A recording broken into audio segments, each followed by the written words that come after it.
so let's go into it. So let's do some deep dives. I guess we should start with Montreal. They're kind of the team we should start with as a deep dive for the Montreal Canadiens, Les Habitants. Yes. So they fired their coach, Claude Julien, was it February 24th, I have. They beat Ottawa tonight, so they're now 10-6-1. Although they also fired their goalie coach tonight after the game, which I don't know if you saw that. They fired their goalie coach after they won. Weird. That's wow. I did not know that, but that's definitely Price just doesn't. Price owns the goaltending situation in that town, and fair enough, he is world class. But shocking. That's a 5 out of 5 news drop. Is like, oh yeah, we're also firing our goalie coach right after we beat the Senators. Like, yeah, of all teams, the Senators, like, good job. He's supposed to be. So Dominic Ducharme is now the interim head coach in Montreal. Yes, who's no slouch, by the way. So we both know, we are at least aware of his prior experience. He's never had NHL head coaching experience. However, he coached the Halifax Mooseheads in the CHL, well, QMJHL. QMJHL, yeah. He's coached Team Canada at the World Juniors. Yeah. Twice. Head coach twice. I want to have this debate, but I don't want to come off as like the anti-francophone person. But I really do feel like the Habs are limiting themselves by exclusive, like they have to have bilingual coaches. That, or at least that's like the whole thing about coaching Montreal and you know, having the French, you know, effect in Montreal, where 80% of the population speaks French in Quebec, right? So I want to know what your thoughts are. Do you like the Ducharme hiring? And do you think that the Habs coach has to be someone who is bilingual?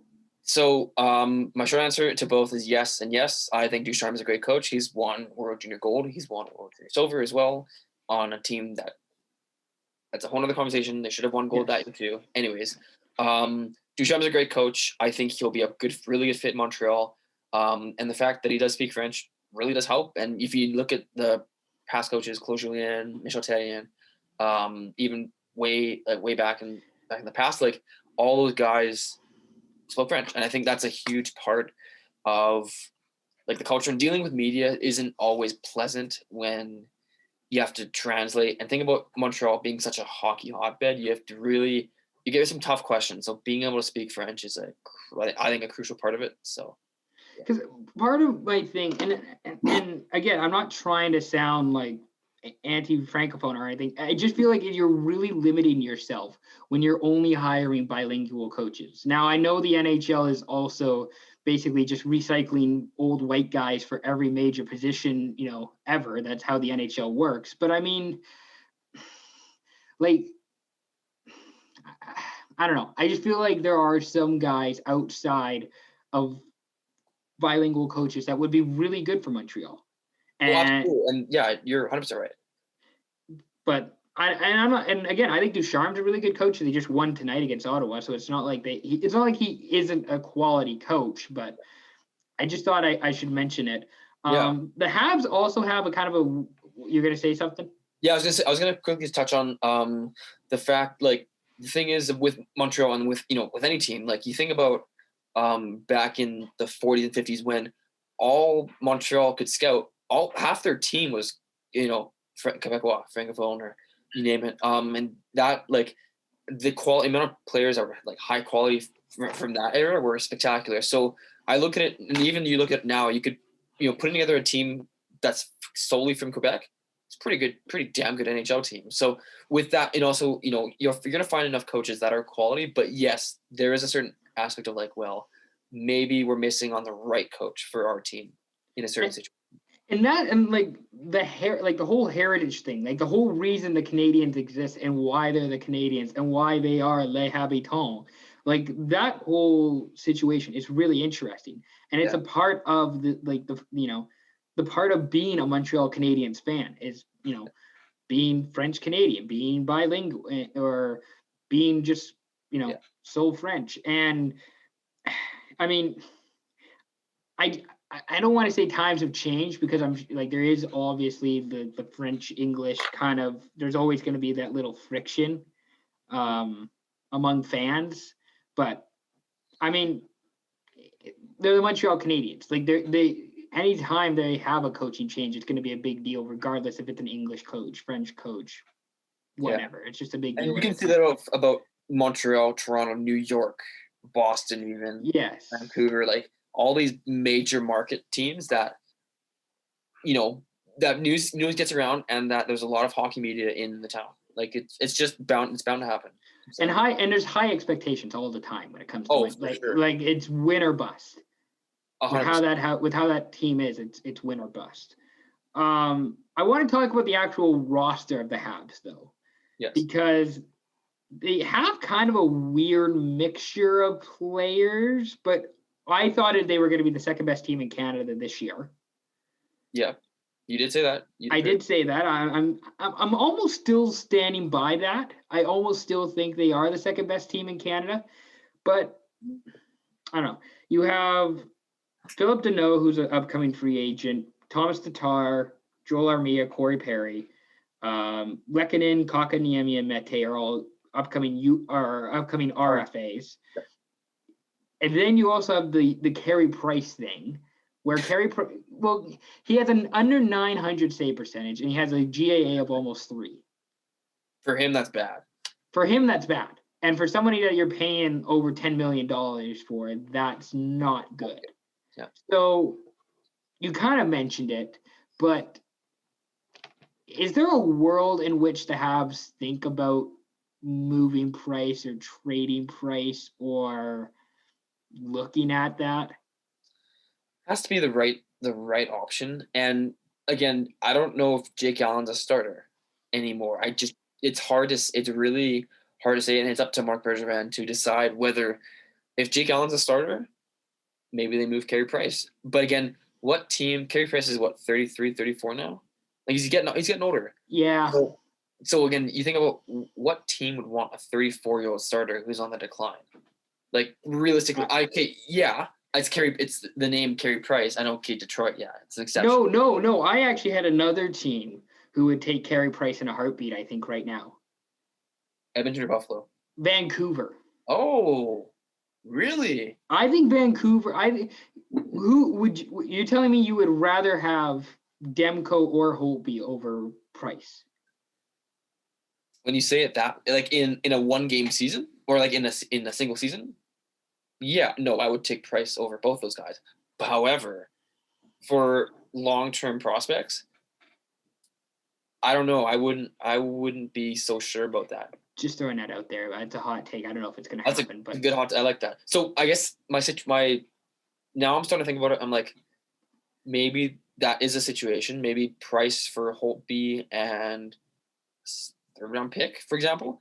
Holtby's now the starter in Chicago or in Montreal. Price will be the goalie of the Seattle Kraken at that point because they're not going to protect Price. If the Canucks get Price, they'll protect Demko. Yeah. And then Price will be the starter of the Kraken. Oh. See, I took that here, and then you took that just way up out of frame.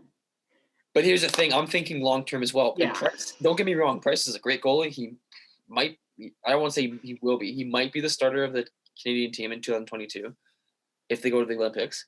It's a very real possibility. Who knows? And I just, in terms of like long-term and future like prospect, I just don't think he's the right fit for Vancouver. Carey Price, I don't know that Montreal would trade him. Like I just think he means so much to that team and that organization. I don't think they would, but he is in win now mode, which I think the Habs are too. Not to say that the Habs aren't, but the Price is. I think the Habs should be they should be winning like now. They should be like Stanley Cup bound, hopefully. And I think the Canucks are in win now mode too.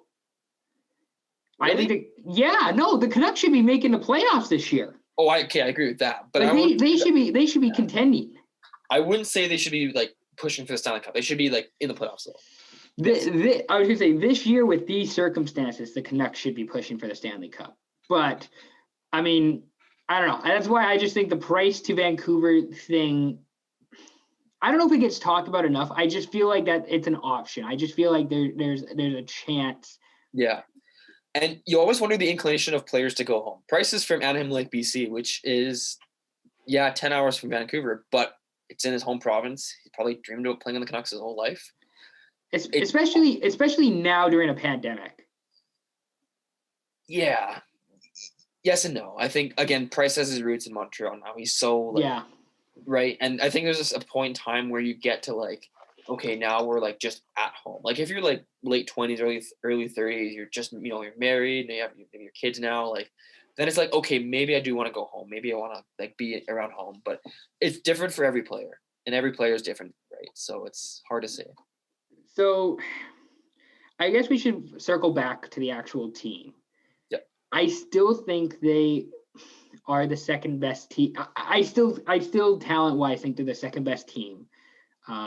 In terms absolutely. In terms of just overall build, mm-hmm. I think the Habs are the second best team in Canada. I don't know how you feel about them. I don't know how you think if they're going to be. Oh, I'm with you there. Their forward depth is probably the best in the NHL. Probably, and that's not probably the best. They have 6 quality defensemen, and that includes a rookie, which is super cool. Romanov's been very good. And then 2 solid goalies. Again, we talked about Price, but they're still, face value, they're still solid goalies, both of them. And the Leafs do have more talent, I would say. I think again, it's the Leafs versus everybody else. Yes. Oh, that's clear. Yes. Yeah, that's very clear. So I don't know. That's why with Montreal, it's kind of just like they just kind of need to ride it out, I think, and they will still. They'll make the playoffs. They just need to make sure they don't fall too badly. Yep. I think Bergevin's going to make a move that could either push them to be Stanley Cup winners or could be like first round exit. They have 13 draft picks this year. It's a lot. Which is not in the first round. I think just one. Okay. So they have a lot of like 3rd, 4th, 5th round type. Gotcha. Okay, like middle draft. The Habs are good. They're just figuring it out. They'll be good.